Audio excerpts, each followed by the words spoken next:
अस्सलाम वालेकुम बच्चों, कैसे हैं आप सब। उम्मीद है आप सब खैरियत से होंगे। हमने पिछले लेक्चर में पढ़ा था HCF और उसको हमने किया था डिवीजन मेथड के थ्रू। इस लेक्चर में भी हम HCF ही पढ़ेंगे, लेकिन हम इसको एक नए मेथड से करेंगे जिसको कहते हैं प्राइम फैक्टराइजेशन मेथड। अब ये होता क्या है, हम इसको शुरू करते हैं, कंटिन्यू करते हैं तो आपको ज़्यादा अच्छे समझ आ जाएगी। आप ही की एक्सरसाइज से एक एग्जाम्पल ले लेते हैं। अब मेरे पास एग्जाम्पल है, नंबर्स हैं कुछ 18, 30 और 90। ठीक है जी। अब आपने क्या करना है नंबर्स का, पहले तो हम डिवीजन मेथड के थ्रू करते थे तो हम पहले 2 नंबर्स लेते थे, ठीक है, और फिर बाद में जो हमारे पास लास्ट डिवाइजर बच जाता था उसको लास्ट नंबर से डिवाइड करते थे। अब हमने यहाँ पर ऐसा नहीं करना, हम क्या करेंगे, यहाँ पर एक एक करके नंबर लेंगे और उनको डिवाइड करेंगे। ठीक है। अब यहाँ पर आप देखें, मैं यहाँ पर नंबर लेती हूँ 90। ठीक है जी, 90 मैंने पहले ले लिया। अब आप सोचेंगे कि इसको कैसे डिवाइड करेंगे। आपने क्या करना है कि नंबर को देखना है पहले गौर से। ठीक है, आपने देखना है पहले इसके राइट साइड पे, यानी कि वंस नंबर पे वो इवन है या ऑड है। ठीक है। अब यहाँ पर अगर आप नंबर देखें तो मेरे पास यहाँ पर 0 है जो राइट साइड पे यानी वन साइड पे, यानी कि ये 2 से डिवाइड होता है। तो हम क्या करेंगे, इसको 2 से डिवाइड कर लेंगे। हम यहाँ पर क्या करेंगे, मैंने यहाँ पे 90 लिख दिया जी। अब ये हो गया कि हमें पता है वन साइड पे 0 है, यानी कि ये 2 से डिवाइड हो सकता है। अब मैंने ये ले लिया 2। ठीक है। अब आप देखें कि 2 के टेबल में 90 बहुत आपको करना पड़ेगा, तो इसका एक शॉर्ट फॉर्म है। आपने पहले टेंस वाला नंबर देखना है। अब लिया तो हमने, जब हमने देखना था कि ये इवन नंबर है या ऑड नंबर है तो हमने राइट साइड पे यानी वन साइड पे देखना शुरू किया था, लेकिन जब आपने इसको डिवाइड करना शुरू करना है आपने इसको लेफ़्ट साइड से देखना शुरू करना है। अब यहाँ पर हम क्या करेंगे, सबसे पहले 9 को देखेंगे। ठीक है जी, 9 को देखें तो आपके जहन में आएगा कि 9 तो एक ऑड नंबर है, वो तो 2 के टेबल में आता ही नहीं है। ठीक है जी, तो हम क्या करेंगे, 9 से छोटा नंबर लेंगे। तो 9 से छोटा हमारे पास क्या आता है, 8। ठीक है, 8 जो है वो इवन नंबर है, वो 2 के टेबल में आता है। अब क्या हो गया, 2 × 4 8 आता है ना, 2 × 4 जो ऊपर, मतलब जिस यहाँ पर 2 × 4 = 8 लिखने को तो ये नंबर लिखना चाहिए जब हम डिवीजन मेथड से करते हैं, और 4 को हम देते हैं कोशेंट। अब आपने यहाँ पर क्या करना है, आपने ये नंबर नहीं लिखना, आपने कोशेंट वाला नंबर नीचे लिखना है। ठीक है, तो मैंने यहाँ पर लिख दिया 2 × 4 8। अब जो 1 बच गया था मेरे पास, अब मैं उसका क्या करूँगी, मैं यहाँ पर वो कैरी दे दूँगी। ठीक है, अब यहाँ पर मैंने इसको 0 को कैरी दे दिया। अब अगर आपको याद हो, सब्ट्रैक्शन में जब हम कैरी देते थे तो वो टेंस फॉर्म में जाती थी, ये भी टेंस फॉर्म में जाएगी, वंस फॉर्म में नहीं जाएगी। ये यहाँ पर 1 नहीं बनेगा, ये बन जाएगा यहाँ पर 10। ठीक है जी, यहाँ पर मैं छोटा सा लिख देती हूँ, ये हमारे पास बन गया 10। ठीक है, अब आपको याद होगा कि 2 के टेबल में 10 आता है, तो आपके जहन में आएगा कि हाँ 2 × 5 = 10। ठीक है जी, अब मैं यहाँ पर क्या लिखूँगी, याद होगा आपको, मैंने कोशेंट वाला नंबर लिखना है, मैंने दूसरा नंबर नहीं लिखना जैसे हम डिवीजन मेथड में करते हैं। इसको कंफ्यूज मत कीजिएगा। डिवीजन मेथड में हम जो ये नंबर होता है उसको कोशेंट में लिखते हैं और 10 को नीचे लिखते हैं और फिर सब्ट्रैक्ट करते हैं। यहाँ पे जब हम प्राइम फैक्टराइजेशन मेथड के थ्रू करेंगे तो हम जो कोशेंट वाला नंबर होगा वो लिखेंगे। मैं यहाँ पे लिख दूँगी 5। ठीक है जी, अब ये हमारे पास आ गया। अब ये फिर भी हम इसको करते रहेंगे, स्टिल हमारे पास 1 ना आ जाए। अब हमारे पास ये आ गया 45। अब आपको पता है कि ये जो 5 है जो हमने राइट साइड पे देखना है, ये इवन नंबर नहीं है, या 0 भी नहीं है और इवन नंबर भी नहीं है, यानी कि 2 के टेबल पे डिवाइड नहीं होगा। तो आपको पता है हम क्या मेथड यूज़ कर रहे हैं, प्राइम फैक्टराइजेशन मेथड, यानी कि हमने अगला प्राइम नंबर देखना है। ठीक है, मैं यहाँ पे कुछ प्राइम नंबर्स लिख देती हूँ ताकि आपको भी आसानी रहे। प्राइम नंबर्स एक्चुअली होते क्या हैं, आपने वैसे प्रीवियस क्लासेस में पढ़े होंगे, मैं फिर भी आपको बता देती हूँ। प्राइम नंबर्स उन नंबर्स को कहते हैं जो अपने टेबल के अलावा किसी और पे डिवाइड नहीं होते। यहाँ पर हम कुछ प्राइम नंबर्स लिख लेते हैं। पहले तो जी आता है 2, फिर 3, फिर 5, फिर 7, फिर 11, फिर 13, 17, 19 एंड सो ऑन।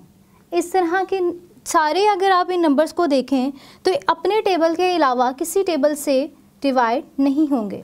ठीक है, तो हमारे पास 2 की ऑप्शन तो निकल गई। अगला प्राइम नंबर हमारे पास क्या है? 3। तो हम देखते हैं कि ये 3 से डिवाइड होता है या नहीं होता। अब आपने पिछली क्लासेस में डिविजिबिलिटी रूल पढ़ा होगा। डिविजिबिलिटी रूल क्या होता है कि आपने यहाँ पर 2 नंबर सीखे हैं 4 और 5। अब हमने 4 और 5 को प्लस करना है, ठीक है। 4 एडिशन मेथड क्या बताया, अगर आपको नहीं पता तो 4 लाइन्स लगाएं और 5 लाइन्स लगाएं और फिर उनको आप एडअप कर दें तो हमारे पास आंसर आएगा 9। अब 9 क्या 3 पे डिवाइड होता है? बिल्कुल, 3 इंटू 3 इक्वल्स 9, यानी कि 45 भी डिवाइड होगा 3 पर। तो हम 3 को लेके चलेंगे। मैंने यहाँ पे लिख दिया 3, ठीक है जी। अब आपको पता है 3 इंटू 1 इक्वल्स 3 और यहाँ पर एक मैंने कैरी दे दिया और ये बन गया टेंसमिट फॉर्म में जाएगा कैरी, तो हमारे पास बन जाएगा 15।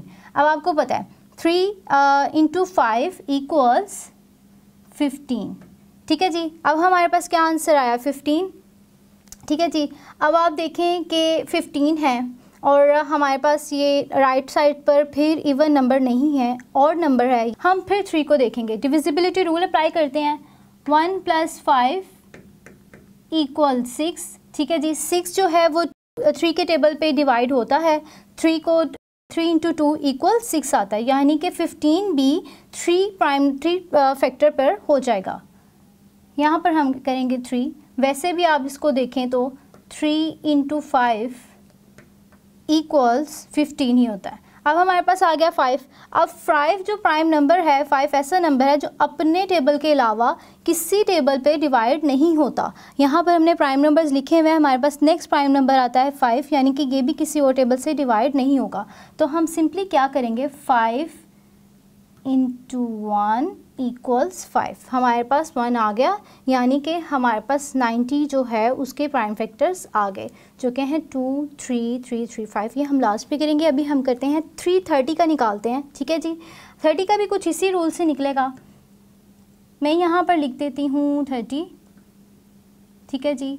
यहाँ पर है जी राइट साइड पे 0, यानी कि ये इवन नंबर में आ जाएगा और आपको पता है कि इवन नंबर पे हो तो हमारे पास ये 2 है, ठीक है जी, यानी कि 2 पे डिवाइड हो जाएगा। ये इसको 2 पे डिवाइड कर लेते हैं, ये है 2, ठीक है जी। 2 इंटू 1 2, फिर एक कैरी जाएगा वंस फॉर्म में और ये बन जाएगा 10, तो 2 इंटू 5 10।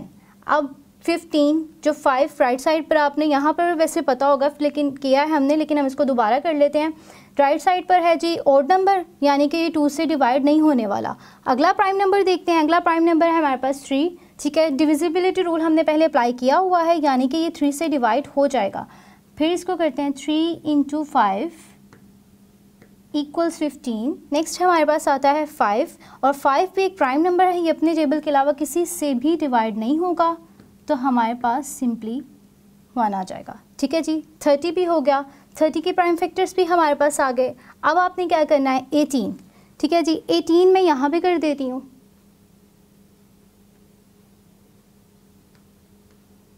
अब 18 आपको पता है, अब 18 के नंबर को आप देखें तो राइट साइड पे इवन नंबर है 8, ठीक है, यानी कि ये 2 से डिवाइड हो जाएगा। आप इसको 2 लिखते हैं, ठीक है जी। 2 के टेबल में आप देखें 18 कौन से नंबर पर आता है, तो आप अगर 2 का टेबल पढ़ेंगे तो आपको पता है 2 इंटू 9 इक्वल्स 18, ठीक है जी। अब ये हमारे पास 9 आ गया। 9 ऑड नंबर है या इवन नंबर है? आपको पता है 9 इवन नंबर नहीं है, 9 ऑड नंबर है। तो हम नेक्स्ट से देखेंगे, नेक्स्ट ये 2 से तो डिवाइड होगा नहीं, तो हम नेक्स्ट प्राइम नंबर की तरफ जाएंगे जो कि है 3, यानी कि 3 से डिवाइड होगा या नहीं। आपको पता है कि 9 जो है 3 के टेबल में आता है, तो हम क्या करेंगे 3 इंटू 3 इक्वल्स हमारे पास क्या आ जाता है 9, ठीक है जी। अब 3 खुद एक प्राइम नंबर है, ये अपने टेबल के अलावा किसी से नहीं होगा, तो हम क्या करेंगे 3 इंटू 1 इक्वल्स 3, यानी कि यहाँ पर भी हमारे पास वो टोटल डिवाइड हो चुका है। अब इन तीनों के प्राइम फैक्टर्स आपने देखने हैं। सबसे पहले हमने लिखना है prime factors of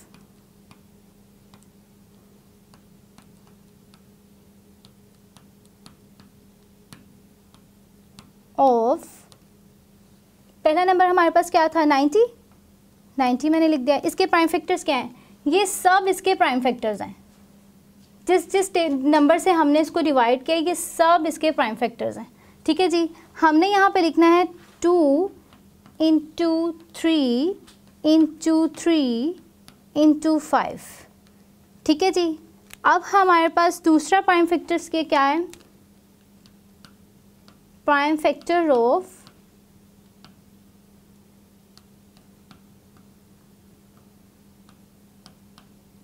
prime factors of 30। ठीक है जी, हमारे पास 30 के प्राइम फैक्टर्स क्या हैं, यहाँ पर हमने लिखे हुए हैं। इन सब को हम इसी तरह से लिख देंगे 2 इंटू 3 इंटू 5। ठीक है जी, थर्ड हमारे पास प्राइम फैक्टर्स किसके आएंगे, 18 के। Prime factors of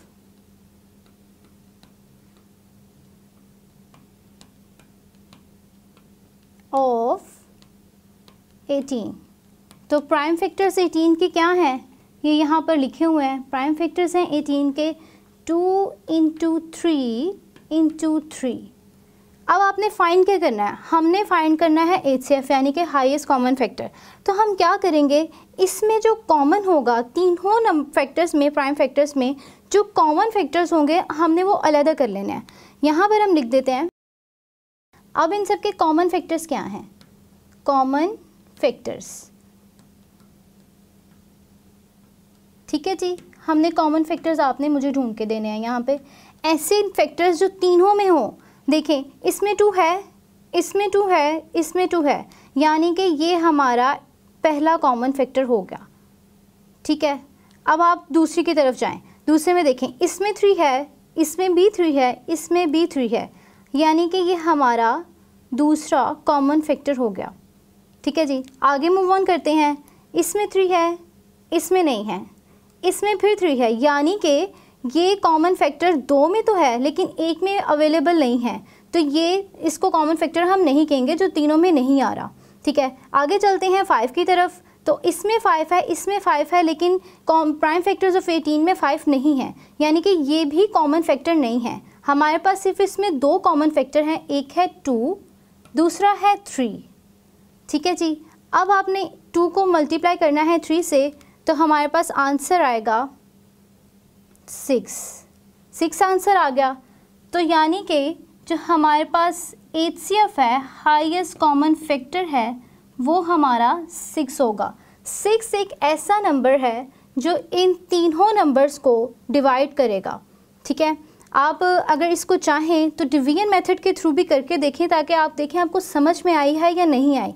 division method की क्वेश्चंस आप प्राइम फैक्टराइजेशन के मेथड से करके देखें और प्राइम फैक्टराइजेशन के क्वेश्चंस आप डिवीजन मेथड से करके देखें।